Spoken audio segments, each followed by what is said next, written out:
Voici le roi de la viande, le bœuf de Kobe, la fierté des gastronomes japonais.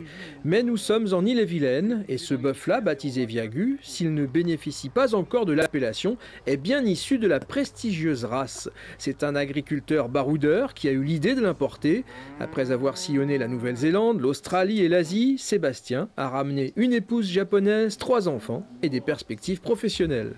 C'est un produit très différent, donc difficilement comparable avec ce qu'on peut connaître sur les autres races, quoi. Un exemple, le plat de côte, on peut le manger cru.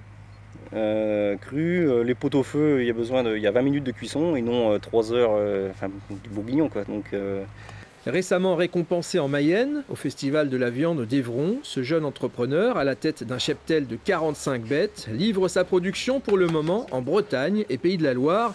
Mais les demandes commencent à arriver de toute la France et même de l'étranger. Il faut dire que pour les meilleures tables, il n'y a pas photo, les Japonais ont bien hérité de la Rolls de l'entrecôte. C'est surtout la tendreté. Pour moi, il ne faut pas d'artifice à cette viande. C'est tout simplement poêlé. Et vous allez voir la tendreté, c'est incomparable. Le degré de maturité de la viande, on est au top. C'est dû à cette viande persillée. Une viande en effet persillée qui se savoure et se mérite. L'animal sur pattes peut quand même coûter jusqu'à 10 000 €.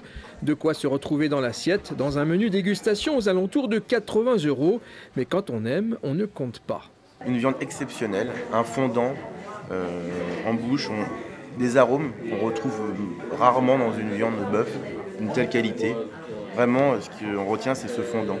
Il y a un goût parfumé vraiment exceptionnel. Pour le moment, la ferme Miyabi est la seule en France à proposer cette filière. Et le boucher des stars Hugo Desnoyers vient même de réserver une bête.